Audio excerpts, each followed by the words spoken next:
Welcome back. We're here at Tucker's in New London, and joining me now is Cathy Raymond, Development Officer with Lake Sunapee Region, VNA and Hospice. Thanks for joining us. Hello.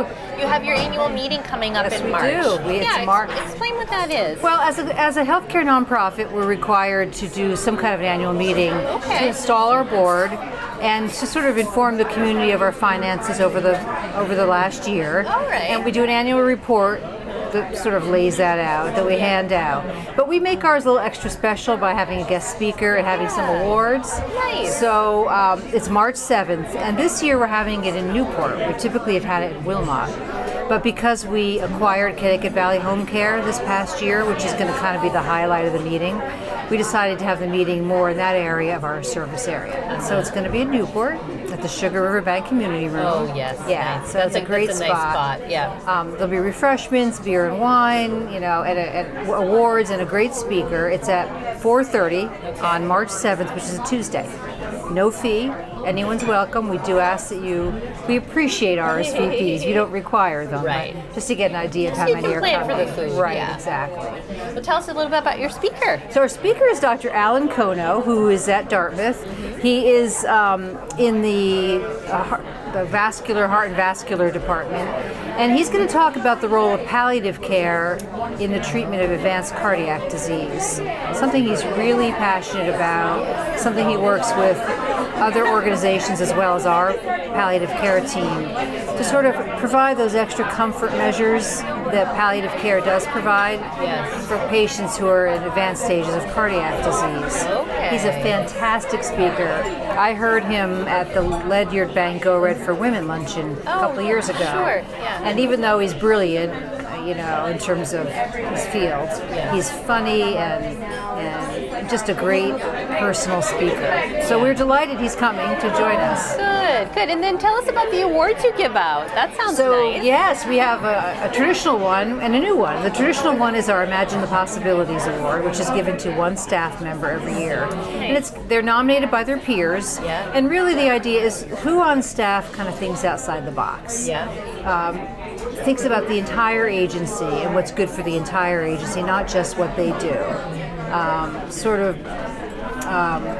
Sees the possibilities, which is why we call it the Imagine the Possibilities Award. So it's one person each year. It's been going on, oh God, I'm not even sure how many years, about 10 years. So that's exciting. It's always a surprise, or we hope. And then 2 years ago, we instituted the Joanne Hughes Volunteer Excellence Award. Now, probably most of our viewers know about the Renaissance Shop. Yeah. And because of not only her founding it, just the incredible number of volunteer hours she dedicates. And we were trying to think for a long time, how can we kind of honor Joanne? There's really not a lot of rooms we can name in her honor. We're not that kind of organization. Yeah. And then we said, just like a light bulb, what about an annual volunteer award in her name? So it's in perpetuity, it's forever. Oh, that's and so we nice. gave it the first year we gave it to Joanne, which was perfect. And so this year we're seeking nominations, and they can come from the community or our staff, and then a group of us gets together as a committee and for various reasons picks the recipient. Wonderful. And that's also a surprise so if we nice. can pull it off. Yeah. Not easy, I'm Yeah. sure. And let's talk a little bit about the Women Who Make a Difference. That's coming up in May. Everything's just, time is just Here comes flying. spring. That's why. It's crazy. All the great events happen in I spring. think the Women Who Make a Difference luncheon has become kind of the symbol of the welcome of spring in has, London. That's yes. what a lot of people tell me. I never thought of it that way.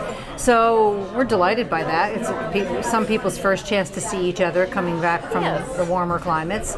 So it's on Wednesday, May 17th. Okay. At Colby Sawyer College, which is where it's been forever.